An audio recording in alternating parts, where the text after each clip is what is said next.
आ गया। जी हाँ, जियो BlackRock का पहला actively managed equity mutual fund launch हो चुका है। तो आज हम उसके बारे में बात करने वाले हैं और जो कैटेगरी उन्होंने सेलेक्ट की है वो है फ्लेक्सी कैप की कैटेगरी। इसका NFO ओपन है। तो आइए आज हम जियो ब्लैक रॉक के इस फंड के बारे में कुछ चीजें जानेंगे। ये कोई पेड प्रमोशन नहीं है, पेड एडवर्टाइजमेंट बिल्कुल भी नहीं है। इसके बारे में सोशल मीडिया पे, इंटरनेट पे बहुत चर्चा हो रही थी, तो मैंने सोचा क्यों ना इसके ऊपर एक डिटेल एनालिसिस लेकर आऊं। तो आज के इस वीडियो में हम पता करेंगे कि जियो ब्लैक रॉक ने अभी तक कौन कौन से फंड लॉन्च किए हैं। सेकंड, हम पता करेंगे कि जियो ब्लैक रॉक का जो फ्लेक्सी कैप फंड है उसका NFO कब तक ओपन है। और थर्ड, हम पता करेंगे कि फ्लेक्सी कैप फंड किस तरीके से चलाया जाता है। फोर्थ, हम बात करेंगे वो जो ब्लैक रॉक के पास जादुई अलादीन है वो क्या क्या कर सकता है, उसकी कैपेसिटी क्या है, उसके बारे में बात करेंगे।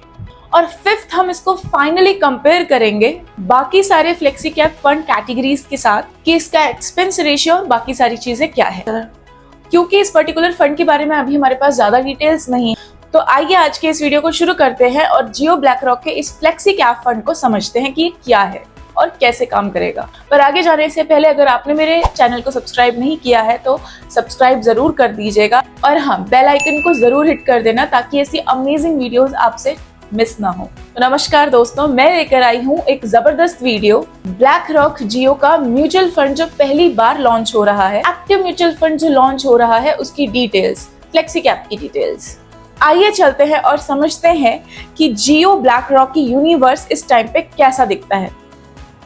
ओके गाइस, तो आप यहाँ पर देख सकते हैं कि जियो ब्लैक रॉक की ये वेबसाइट है और ये जियो ब्लैक रॉक का फ्लेक्सी कैप फंड है। उसका NFO 23 सितंबर को चालू हो गया था, यानी नवरात्रि के एक दिन बाद, और 7 अक्टूबर तक चलेगा, यानी अभी ये चालू है, अभी ये ओपन है। अगर आप सब्सक्राइब करना चाहते हो तो कर सकते हो। और ये पावर्ड बाय AI है, मैनेज्ड बाय एक्सपर्ट्स है। इन्होंने बड़े अच्छे तरीके से 4-5 शब्दों में बता दिया कि ये टेक्नोलॉजी भी यूज कर रहे हैं, प्लस ह्यूमन को भी इन्होंने बाय बाय नहीं किया, यानी कि ह्यूमंस को भी ये टेक्नोलॉजी के साथ साथ यूज कर रहे हैं। तो अब ना हम इनके एक्सप्लोर फंड्स की कैटेगरी में जाते हैं और वहां जाके समझते हैं कि जियो ब्लैक रॉक फंड जो अपना पहला फंड लेकर आया था वो इक्विटी फंड तो नहीं था, वो डेट फंड था। और वो कौन कौन से फंड थे चलिए देखते हैं। वो था money market fund, liquid fund, overnight fund और ये GSK इंडेक्स। ये सारे फंड्स ये लोग सबसे पहले लेकर आए थे, जिसमें करीबन 18 से 19,000 करोड़ के आसपास जो है वो इन्वेस्टमेंट हो गई। अब इस इन्वेस्टमेंट में रिटेल और इंस्टीट्यूशंस दोनों का ही जबरदस्त पार्टिसिपेशन था और अचानक से जो जियो ब्लैक रॉक फंड है वो टॉप 30 म्यूचुअल फंड्स में एंटर कर गया जैसे ही ये पर्टिकुलर फंड आए। पर इसके बाद इन्होंने अगला सेट ऑफ फंड्स लॉन्च किया, वो भी एक्टिवली मैनेज नहीं था। तो पहले जो है वो डेट आए, फिर डेट के बाद जो है वो पैसिव फंड्स आए। देखते हैं कौन कौन से पैसिव फंड्स यहाँ पे है। Nifty next 50, Nifty 50, Nifty small cap 250 और निफ्टी मिड कैप 150, यानी भारत देश की टॉप 500 कंपनीज को इन्होंने कैप्चर कर लिया। Nifty 50, Nifty next 50, Nifty mid cap 150 और निफ्टी स्मॉल कैप 250, अगर आप इन सबको ऐड कर दोगे इन 500 कंपनी तो ये 500 कंपनीज बन जाती हैं। और इन 500 कंपनीज के लिए इन्होंने 4 म्यूचुअल फंड लॉन्च किए और ये चारों के चारों इंडेक्स फंड थे, यानी कि पैसिव फंड्स। बट अब पहली बार ये लोग एक्टिवली मैनेज्ड फंड्स लेकर आए हैं और यहाँ आप देख सकते हो Jio BlackRock flexi cap fund जो है ये इनकी शुरुआत है। अभी कुछ दिन बाकी हैं, आप इसके NFO में अप्लाई कर सकते हो। तो आइए चलते हैं इस फंड को भी थोड़ा समझ लेते हैं। अब ये जो फंड है ये ओपन हुआ है 23 सितंबर को हो चुका है ओपन और क्लोज हो रहा है 7 अक्टूबर को, ठीक है। अब इसका जो रिस्कोमीटर है वो वेरी हाई रिस्क इसलिए बोला जा रहा है क्योंकि ऑब्वियसली ये इक्विटी फंड है और इक्विटी फंड तो आपको पता ही है भाई, बाजार है तो जोखिम के अधीन है। तो कृपया थोड़ा ध्यान से थोड़ा डॉक्यूमेंट्स वगैरह पढ़ के आप इसमें इन्वेस्ट कीजिएगा। तो आइए अब हम कुछ इसका डॉक्यूमेंट्स के कुछ पार्ट्स भी देख लेते हैं। सबसे बड़ी बात है आप यहाँ पे देखिए, एग्जिट लोड निल है। एग्जिट लोड आपको नहीं लगने वाला। आप जब चाहें अपने यूनिट्स बेच सकते हैं, आपको कोई एग्जिट लोड यहाँ पे नहीं लगने वाला है। अब बहुत सारे फंड्स में क्या होता है, 1 साल तक 1% का एग्जिट लोड लगता है और बहुत सारे में 1 साल तक 2% का एग्जिट लोड लगता है, यानी कि जितने का यूनिट्स आप बेचोगे उसमें 2% तो आपका माइनस हो जाएगा। पर जियो ब्लैक रॉक कह रहा है कि भाई तुम्हें जब आना है आओ, जब जाना है जाओ, कोई एग्जिट लोड नहीं लगने वाला। तो ये एक ओपन एंडेड डायनामिक स्कीम है। अब ये ओपन एंडेड का क्या मतलब होता है?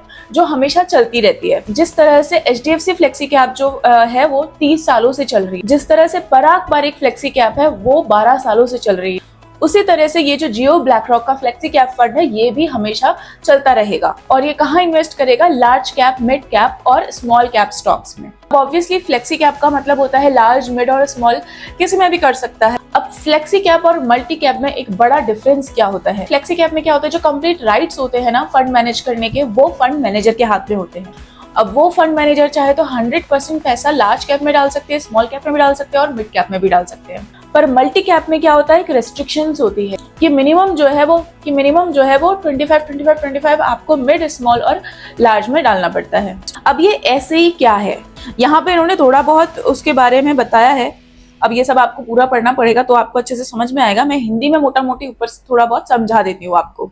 बेसिकली एसएई का मतलब क्या है? जिस तरह आप गाड़ी चलाते हुए गूगल मैप फॉलो करते हो, तो जो गूगल मैप है जो वो आपको बताता है कि अभी आपको लेफ्ट लेना है, अभी आपको राइट लेना है, या आगे ट्रैफिक आने वाला है, ये आपका जीपीएस है एक तरह से है, ठीक है।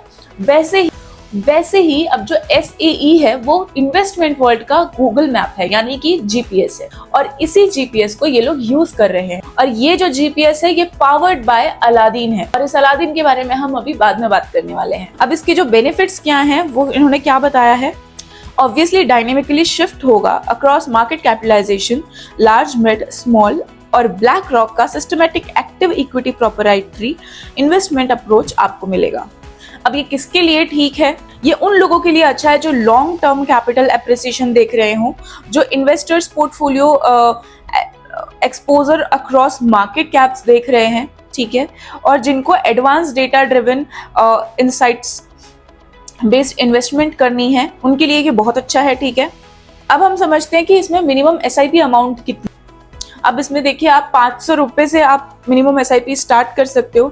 अब टोटल एक्सपेंस रेशियो आप यहाँ पे देखो, यानी कि इस फंड का जो एक्सपेंस रेशियो है वो होगा सिर्फ 0.5%। अब देखिए इसमें लॉक इन पीरियड जो है वो कुछ भी नहीं है, ठीक है। बेंचमार्क इंडेक्स, यानी कि हम इसको कंपेयर किसके अगेंस्ट करेंगे, वो होगा आपका निफ्टी 500 इंडेक्स, TRI। अब TRI जो है इसका फुल फॉर्म क्या है? टोटल रिटर्न्स इंडेक्स, यानी कि पॉइंट टू पॉइंट। निफ्टी 500 यानी कि देश की सबसे बड़ी 500 कंपनी, जिसमें 100 लार्ज कैप आती हैं, 150 मिड कैप आती हैं और 250 स्मॉल कैप आती हैं। और ऑब्वियसली वेरी हाई रिस्क में कैटेगराइज इसको किया गया है। अब देखिए आप इसे कहाँ से खरीद सकते हो, कहाँ से आप इसको बाय कर सकते हो। इनकी खुद की वेबसाइट से भी आप खरीद सकते हो, और अगर आप चाहो तो आप ग्रो हो गया, ग्रो ऐप है, कॉइन ऐप है, पेटीएम ऐप है, यहाँ पे IND मनी है, धन है, यहाँ से आप इन प्लेटफॉर्म से आप खरीद सकते हो, ठीक है। अब आपकी चॉइस है आप कहाँ से खरीदना चाहते हो। जिस भी प्लेटफॉर्म को आप यूज करते हो डायरेक्टली वहां से खरीद। अब देखते हैं इसके फंड मैनेजर्स कौन है। तो इनके फंड मैनेजर्स हैं, यहाँ पे आप देख सकते हो तन्वी कचेरिया, ठीक है। अब देखते हैं तन्वी कचेरिया के बारे में थोड़ा सा समझ लेते हैं, क्योंकि इनके बारे में भी जानना बहुत जरूरी है, क्योंकि यही फंड मैनेजर है आपकी। देखिए यहाँ पे 14 साल का इनका एक्सपीरियंस है, और जो प्रेजेंटली वो हैं जियो और ब्लैक रॉक के जो एसेट मैनेजमेंट कंपनी है उसमें वो इंडेक्स और एक्टिव इक्विटी फंड की मैनेजर हैं। फॉर एग्जाम्पल जो इंडेक्स फंड आ चुके हैं और जो एक्टिव इक्विटी फंड वाला लॉन्च हो रहा है उसकी ये मैनेजर रहने वाली है। अब इनका पास्ट क्या है? इनका पास्ट बहुत ही इंटरेस्टिंग है। पहले ये काम करती थी ब्लैक रॉक USA में, ठीक है। अब वहां पे ये मैनेज क्या करती थी? Emerging market listed I share funds. अब आई शेयर फंड्स जो है ना वो ब्लैक रॉक का ETF है, तो उसका जो इमर्जिंग मार्केट वाला जो ETF होता था उसको ये मैनेज करती थी।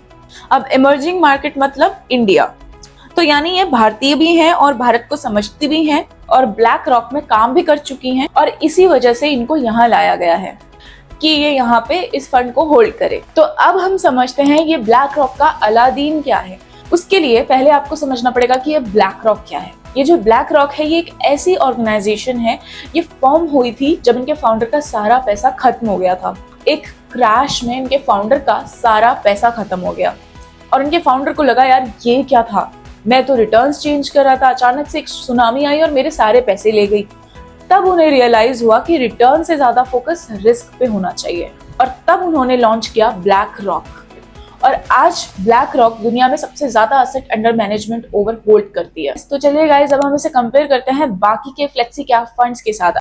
तो हमारे पास इसका किसी भी तरीके का पास्ट परफॉर्मेंस तो नहीं है कि हम इस बेसिस पे हम इसे कंपेयर कर सकें। एक जगह जहां हम अभी के लिए इसको एवेल्युएट कर सकते हैं वो है आपका एक्सपेंस रेशियो और एग्जिट लोड पे, ठीक है, क्योंकि अभी हमारे पास यही है ओनली। तो यहाँ पे आप देख सकते हैं एचडीएफसी का जो फ्लेक्सी कैप फंड है उसका जो एक्सपेंस रेशियो है वो है 0.7%, जबकि जियो ब्लैक रॉक का जो एक्सपेंस रेशियो है वो है 0.5%। तो यहाँ पे ये थोड़ा ज्यादा है और यहाँ पे एग्जिट लोड जो है वो 1% का है, ठीक है। अगर आप 1 साल से पहले इसको रिडीम कर लें तो दूसरा हम देखते हैं इन्वेस्को इंडिया का। तो यहाँ पे भी अगर देखें तो टोटल एक्सपेंस रेशियो 0.58% है, मतलब मोटा मोटी उतना ही है जितना जियो ब्लैक रॉक का है। और यहाँ पे अगर आप देखें तो एग्जिट लोड जो है वो यहाँ पे वो कह रहा है अगर आपने 10% यूनिट को रिडीम किया पहले 1 साल में तो तब तो कुछ नहीं है, पर 10% से ऊपर किया तो 1% का आपको एग्जिट लोड लग जाएगा, ठीक है। अब तीसरा one of the most famous जो है पराग पारेख का फ्लेक्सी कैप फंड, इसके साथ भी कंपेयर कर लेते हैं। तो आप देखेंगे कि इसका जो AUM का जो एक्सपेंस रेशियो है वो है 63% और ब्लैक रॉक का जो ऑब्वियसली इसका है 5, ठीक है। तो यहाँ पे थोड़ा वो ज्यादा है, 1% आपका यहाँ पे एग्जिट लोड है और 2% है अगर आप पहले 1 साल में ही निकाल लेते हो तो। अब इन फ्लेक्सी कैप फंड ने समय तो बहुत निकाल लिया है और अच्छे रिटर्न्स भी दिए हैं, बट इनके जो एक्सपेंस रेशियो हैं वो as of now BlackRock से, जियो ब्लैक रॉक से थोड़े ज्यादा हैं। तो अब सबसे बड़ा क्वेश्चन आता है कि क्या हमें जियो ब्लैक रॉक में इन्वेस्ट करना चाहिए, अप्लाई करना चाहिए या फिर नहीं। तो मैं आपको सजेस्ट करूंगी, मतलब मैं जो करना चाहूंगी मैं वो बता रही हूँ आपको अपने ओपिनियन से, कि अभी थोड़ा टाइम इसको मार्केट में आने दीजिए। अगर आप अप्लाई नहीं भी करते हैं तो कोई बात नहीं, अगर आप करना चाहते तो कर सकते हैं, लेकिन आप नहीं भी करें तो भी चलेगा, क्योंकि आप इसको थोड़ा सा मार्केट में पहले सेट होने दीजिए, आने दीजिए, थोड़ा देखते हैं, थोड़ा एनालिसिस करते हैं कि इसकी थीसिस क्या है। क्योंकि जियो का ब्लैक रॉक फंड का जो फंड्स आए हैं वो अभी तक एक्टिव फंड नहीं आया है, सारे के सारे डेट फंड्स या फिर पैसिव फंड्स आए हैं। तो ये पहला है, आपको थोड़ा सा देख लेना चाहिए। तो ये थी गाइज जियो ब्लैक रॉक की कहानी। तो अब आपका डिसीजन है, आपका ऑब्वियसली इसमें चॉइस है कि आपको इसमें इन्वेस्ट करना है या फिर वेट करना है। आई होप ये सारी चीजें आपको पसंद आई हो, तो लाइक जरूर दबा दीजिएगा और आप किन टॉपिक्स पे वीडियो चाहते हैं मुझे कमेंट्स में जरूर लिख के बताना, क्योंकि इससे मुझे काफी मोटिवेशन मिलती है वीडियो बनाने में। तो मिलते हैं अगले वीडियो में गाइज, तब तक के लिए बाय बाय, टेक केयर।